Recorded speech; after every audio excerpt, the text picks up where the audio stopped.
So I'm here with Hamish Glen, who's directing our production of Stars in the Morning Sky.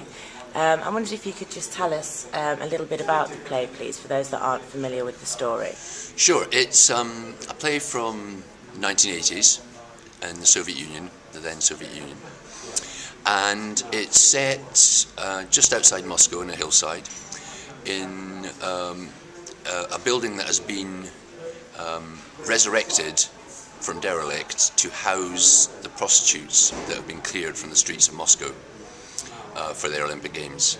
And it basically tells the story of these women and finishes with them desperately trying to catch a glimpse of the torch, the Olympic torch, as it passes by on its way into Moscow.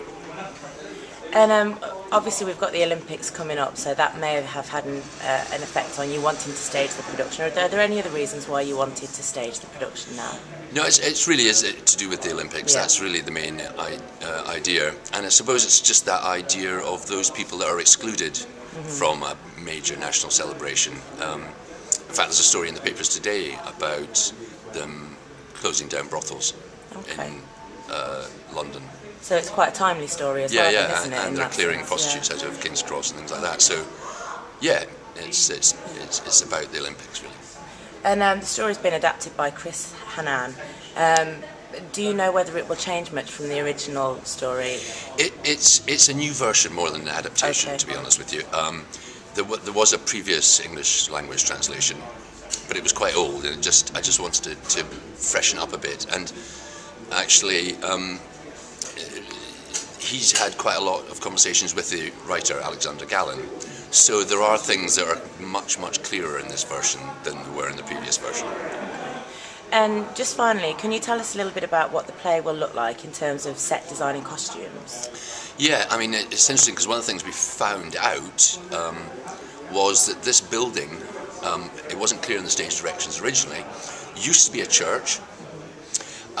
Then through the communist era it was turned into a sort of barn, and then it had been used for mental patients, so that the setting is basically a church with that history, so to speak, built into the design.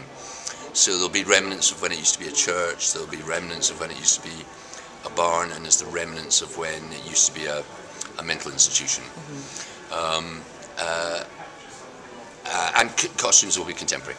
Okay. You know, sorry, I mean contemporary as in 1980s, when the play's set. And because our B2 auditorium can be moved around the seating and the stage, how's that going to be laid out for the production? It's in the same shape as our production of Uncle Vanya, if anyone saw it. It's basically a thrust stage, end on with a big thrust in the middle. So you're around the action. Yeah, you're around the action, very close to it. Brilliant. Right, well, we'll look forward to it. Thank you. Thank you.